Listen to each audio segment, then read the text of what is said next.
Sander94 here from Pottermore Ravenclaw House, affectionately known as Sandy on the Last Diadem, and this is our first vlog for Rowena's Renegades. Let me explain to you a little bit how this is going to work since this is our first video. I am one of several people who will be doing videos on here, and we have decided that we would like to set challenges for one another because, of course, as Ravenclaws, we all love a challenge. I have been set a very specific task to speak about, which, of course, I'll talk about in a few minutes.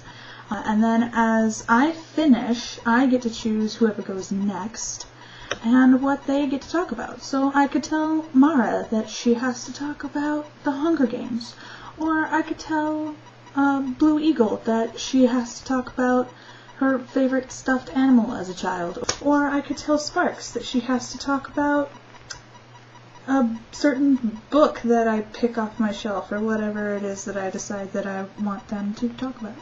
So my task for today, I have been given the challenge of talking about Emily Dickinson. Someone mentioned that they really liked poetry, and of course we have Poetry Fridays, but I, of course, in my infinite encyclopedia of random information, pulled out the fact that most Emily Dickinson poetry can be sung to the tune of Amazing Grace, and apparently they would like me to prove this. This is my attempt at doing so. Well, everyone knows the tune of Amazing Grace. Well, at least I thought they did until Mara said that she didn't, and I had to demonstrate it for her on the Lost Diadem today, which was an interesting experience, I have to say. So, Amazing Grace, of course. Amazing grace, how sweet the sound that saved a wretch like me. I once was lost, but now am found, was blind, but now I see. So then if you look at some of Emily Dickinson's poetry, she was a religious person, but not so much that she actually purposefully made everything to the tune of Amazing Grace. In fact, I'm not even sure that Amazing Grace was written by the time that she was writing poetry. She did use a very standard rhyme pattern when she was writing poetry. Most of her poems are written in a traditional ballad type stanza with an A, B, C, B rhyme scheme, which just means that the second and the fourth line of a stanza always rhyme and the first and the third don't, usually. And because of this, most, not all of them, but most of her poems can be sung to fit melodies of certain songs, like Amazing Grace and even A Little Town of Bethlehem.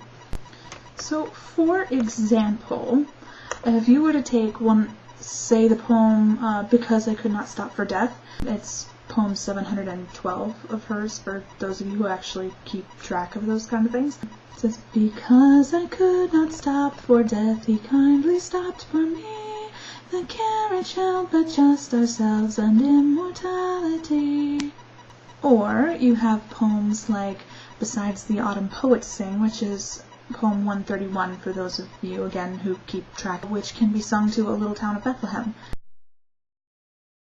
Poets sing a few prosaic days, a little this side of the snow and that side of the haze, a few incisive mornings, a few ascetic eves, gone Mr. Bryant's goldenrod and Mr. Thompson's sheaves. So, Mara and Sparks, I hope that cures your curiosity and proves that I am not, in fact, crazy. I have proven successfully, I might add, that Emily Dickinson poetry can be sung to the tunes of Amazing Grace and A Little Town of Bethlehem, which of course I know you didn't know about because we didn't discuss that beforehand. Now I challenge all of the rest of you to go and find a whole bunch of Emily Dickinson poetry and sing it, now that you know it can be done. And as for the next blog, I choose Sparks, because I know she'll get into this. Sparks, I challenge you to talk in your next vlog about stupid laws, because we all know there's a ton of them, and you get excited about this sort of thing. So I'm excited to see what in turn you can come up with. So see you next time.